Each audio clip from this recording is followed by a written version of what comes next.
Hello and welcome back to episode number 2 here of the FM23 Club Spotlight series over on YouTube. My name is Official H2 and I'm so glad you could join me here today.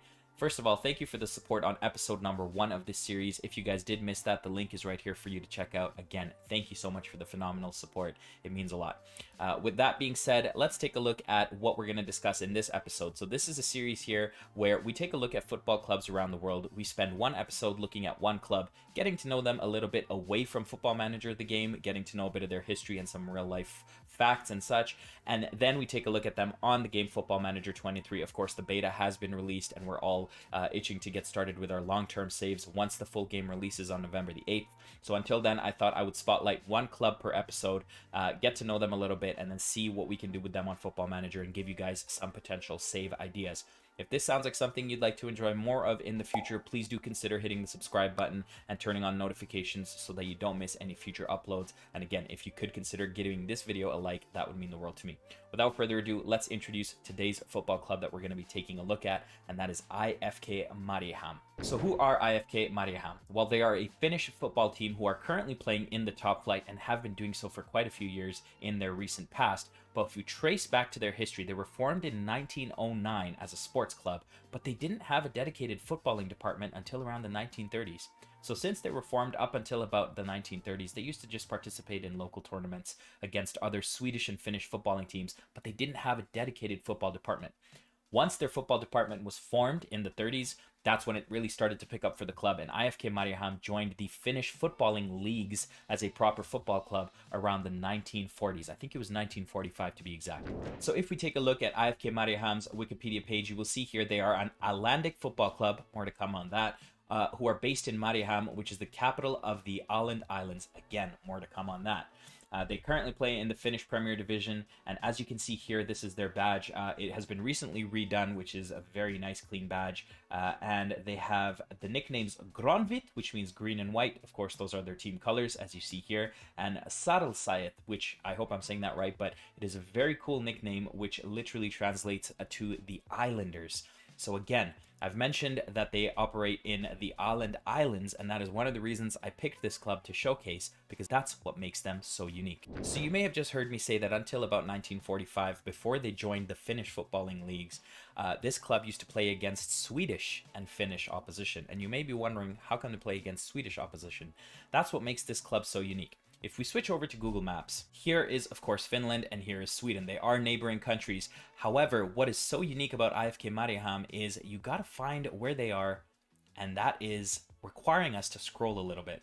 As you see there, Mariehamn pops up once we scroll in. So they are literally on this little archipelago in the middle of Sweden and Finland. And Mariehamn is on the Åland Islands, as you see here, which makes them so unique because they're almost in the middle of nowhere.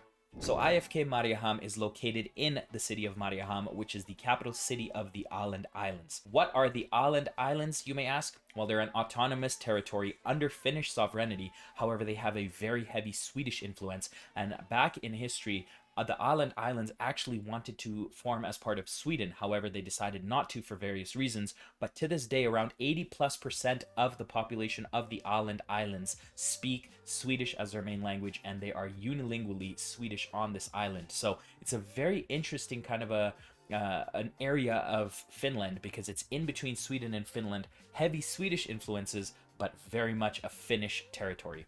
Mariehamn is a very proud community. It only boasts a population of around 29,000 people, and you guessed it, every single one of those people take huge pride in supporting IFK Mariehamn. What's interesting about this team is because they are so remote, that often only ways that they can get to away matches are by ferry. And for context, it's about 6 hours to the team that operates in Turku, Finland, and 9 hours to Helsinki, which is where, of course, the main teams in Finland are. So, you know, these guys spend a lot of time traveling together via ferry to and from matches, and so they really get to become a tight-knit group and a very, very cohesive team. So if we take a look at Mariehamn's recent history, they have been dubbed the Finnish Leicester City because in 2016, the same year that Leicester won their championship, IFK Mariehamn became one of the smallest communities in the world to have won and celebrated a top flight championship in football.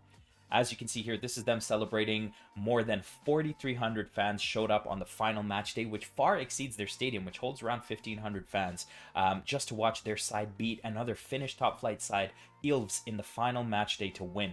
It was actually a really exciting title race. As you can see here from the table, with 2 match days left to play for, there were 4 teams that had a chance to win the title.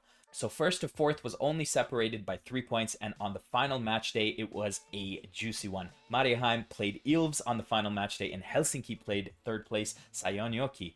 And of course, the 2 richest teams, those being Helsinki and Seinäjoki, needed Mariehamn to drop points against Ilves on the final day so that one of the big 2 could win the title.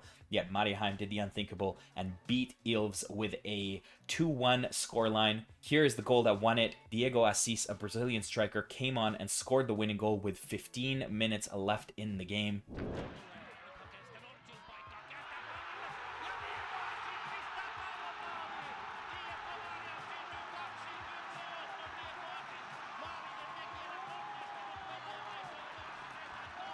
What you saw right there was the Brazilian striker Diego Assis, who is actually a cult figure at the club, scoring off the bench with 15 minutes to go.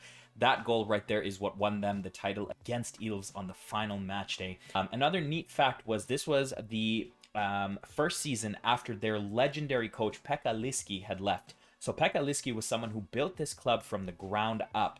13 years he spent at the club building them from scratch, and he actually retired in 2015. He is someone who took this club from the 3rd tier in Sweden to the 1st division, and once he retired in 2015, which was before this title winning year, the club was deemed to be relegation favorites for the 2016 season because their long-term coach had left. No one knew what to expect, and they actually took a very interesting approach of hiring 2 head coaches to coach at the same time. So it was a joint head coach approach, which was met with a lot of skepticism because this wasn't something you saw too often in Finland. It was a common practice over in Sweden, but of course, with this being a Finnish club, it was something that was a little bit looked down upon. But the joint head coaches did the unthinkable and took a team that was predicted to be relegated into winning the title in 2016. So a very cool story indeed. In terms of the club identity then, historically Mariehamn does really well at developing players from their youth academy, but of course operating in such a small community means that they don't have a lot of high quality youth players coming through.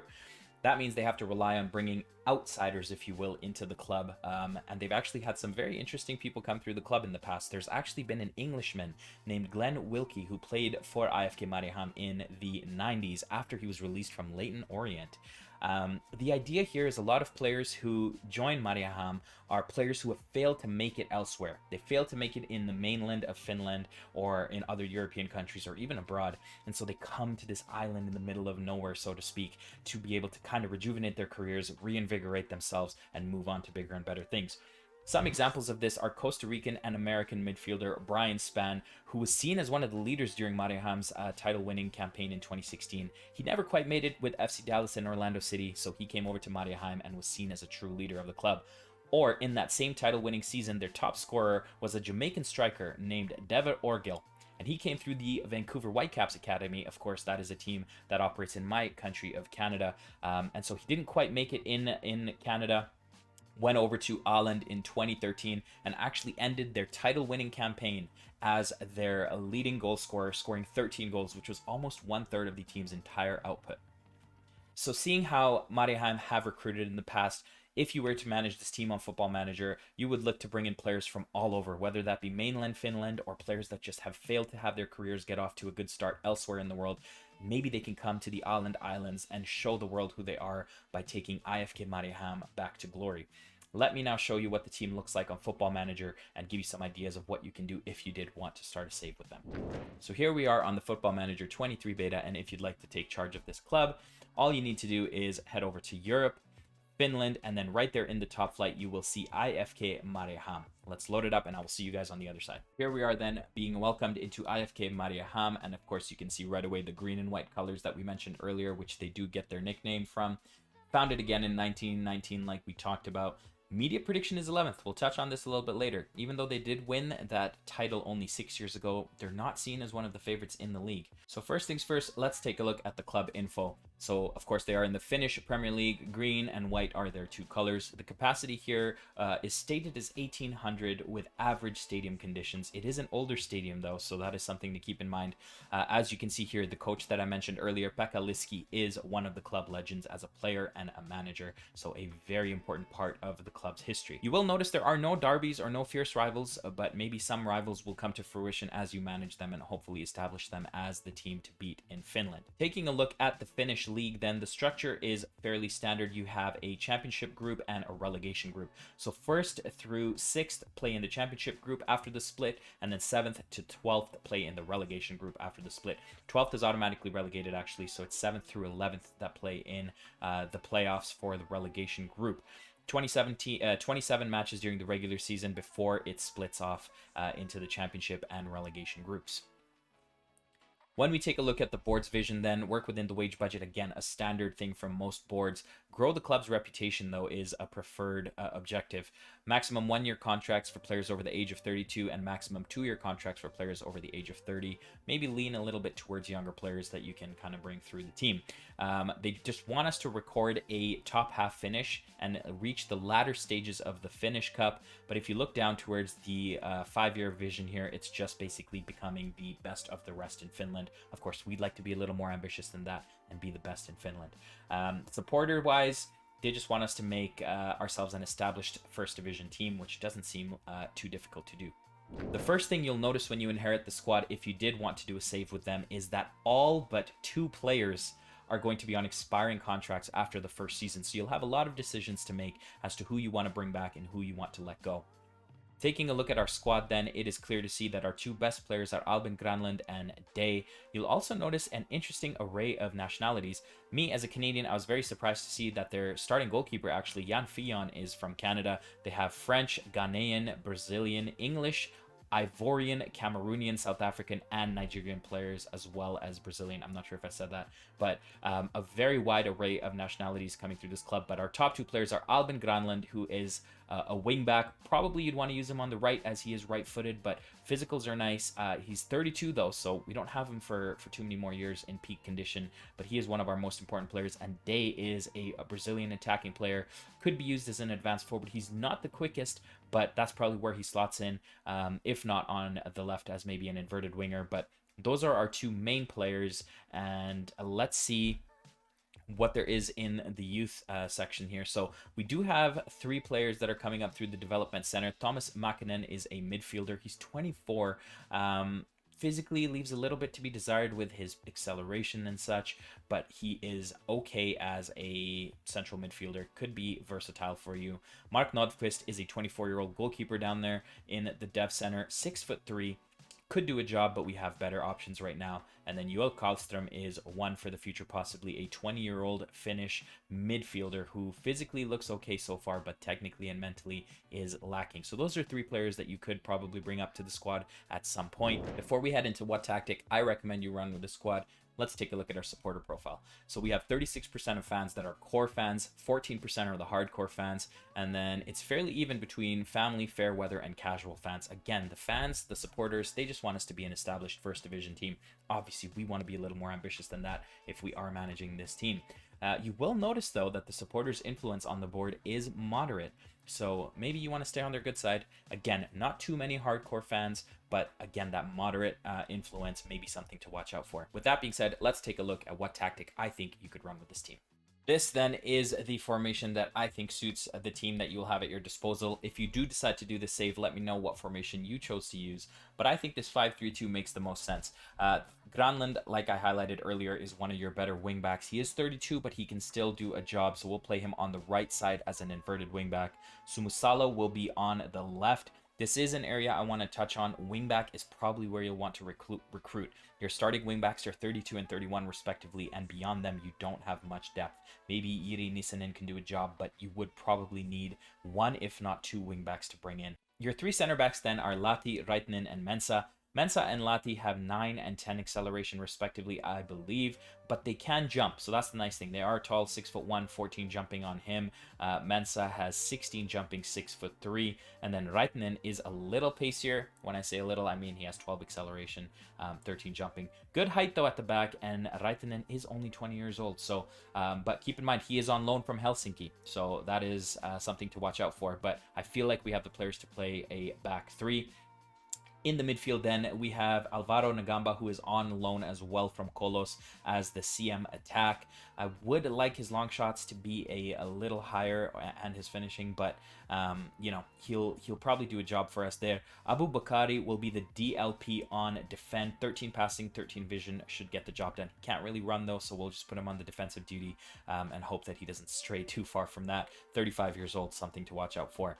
Sid will be our Mezzala on attack. He is our best dribbler with 14 in the midfield, so I figured we should probably use him as a Mezzala on attack. And then, like I mentioned earlier, the Brazilian Day is probably one of your two advanced forwards. He has 12 off the ball and 9 composure, which leaves a lot to be desired, but hopefully he can score a few for us. But John Awari, the 34-year-old Nigerian, he is definitely the quicker of the two and better off the ball movement and composure and finishing. So he's probably the star striker, but we probably would like to get a couple of strikers in that are quicker and more clinical.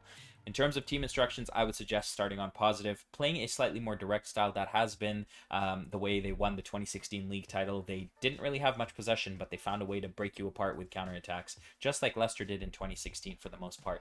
I'm suggesting fairly narrow, pass into space, slightly more direct with a slightly lower tempo, dribble less, play for set pieces, and be more disciplined, fairly structured in attack. In transition, we do want to counter press and counter, slow the pace down just so we're not giving back possession cheaply from the goalie, but try to distribute it over opposition defense if you can. In terms of our defensive shape, then, we will play a mid-block with a higher defensive line, and we'll try to funnel them or trap them on the inside and invite crosses. The reason being we have our 3 central defenders, we have a deep line playmaker on defend who can kind of sit around here, and our 2 inverted wingbacks will also be clogging the middle. So I feel like forcing everything inside could work, but again, let me know if you guys think there is a better method for our tactics for this team. So there you have it then, an overview of the team. We learned about their history. I think this is a very cool, prideful, unique community club. Of course, being on the islands, you're seen as the islanders, the outsiders, you know. Hopefully you can take this team and make them the most feared team in Finland, and hopefully get them some success in Europe as well.